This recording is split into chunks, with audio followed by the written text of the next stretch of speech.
పెళ్ళైతున్నాయి.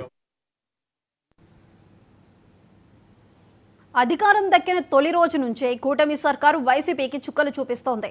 ఇప్పటికే నగరపాలికలు, పురపాలక సంస్థల నుంచి సంబంధించి అవిశ్వాసాలు పెట్టి మేయర్లను, చైర్మన్లను దించేస్తున్న సంగతి చూస్తూనే ఉన్నాం. ఇక కూటమి నెక్స్ట్ టార్గెట్ మండలి చైర్మనేనా?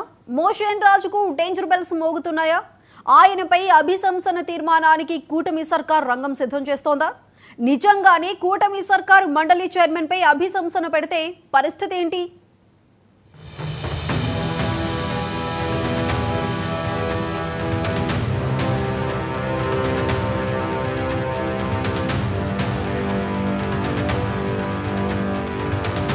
అధికారంలో ఉన్నవారిదే రాజ్యం. ఇది ఎవరికైనా సరే. వైసీపీ గద్దె దిగి కూటమి వచ్చాక విపక్ష పార్టీకి చుక్కలు చూపిస్తోంది. ఇప్పటికే అవిశ్వాసాలు పెట్టి చాలా మందిని దించేసింది. మున్సిపాలిటీలు, కార్పొరేషన్లను స్వాధీనం చేసుకుంది కూటమి సర్కార్. అయితే ఇప్పుడు ఏకంగా శాసన మండలి చైర్మన్నే టార్గెట్ చేయబోతుందన్న వార్త వైసీపీ వర్గాలను హడలెత్తిస్తోంది.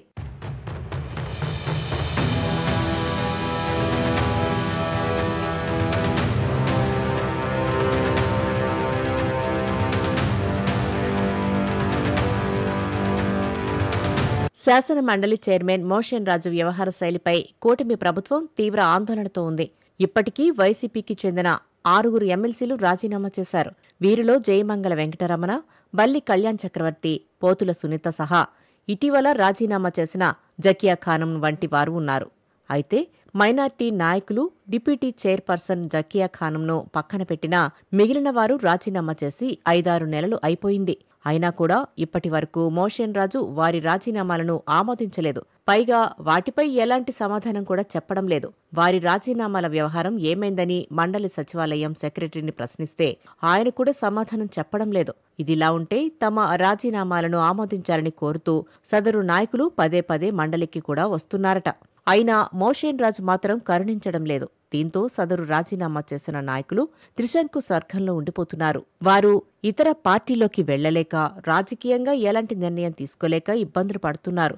ఈ నేపథ్యంలో కూటమి ప్రభుత్వం కీలక నిర్ణయం దిశగా అడుగులు వేస్తున్నట్టు తెలుస్తోంది. మండలి వర్గాల సమాచారం మేరకు మోషన్ రాజుపై అభిశంసన తీర్మానం ప్రవేశపెట్టే అవకాశం ఉందని తెలుస్తోంది.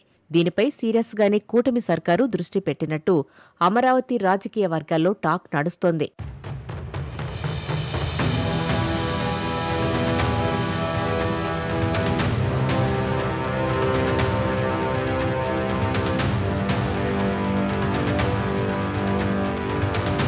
వైసీపీ వర్గాల్లో గత కొన్నాళ్లుగా తీవ్ర ఆందోళన కనిపిస్తోంది. అధికారం పోయినా రాష్ట్రంలో మున్సిపాలిటీలు, కార్పొరేషన్లు వైసీపీ చేతుల్లోనే ఉన్నాయి. అయితే ఇప్పుడు వాటిని స్వాధీనం చేసుకోవడం మాత్రమే కాకుండా శాసన మండలిలో సైతం వైసీపీకి షాక్ ఇవ్వాలని చూస్తోంది కూటమి సర్కార్. వ్యక్తిగతంగా మోషన్ రాజుపై ఎలాంటి విమర్శలు లేకపోయినా సభ్యుల రాజీనామాలను తొక్కిపెట్టే విషయంపై మాత్రం సర్కార్ సీరియస్గా ఉందని తెలుస్తోంది.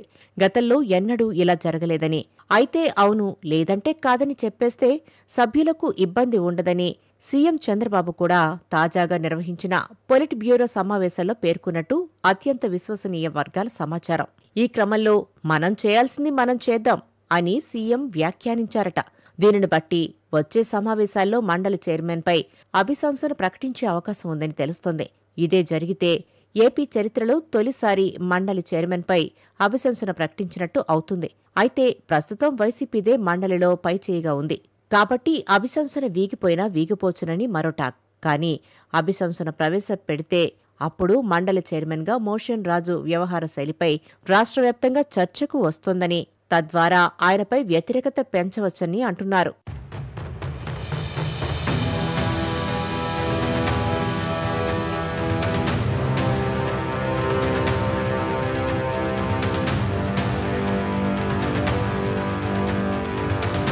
ఏపీలో కూటమి దూకుడు మీదుంది.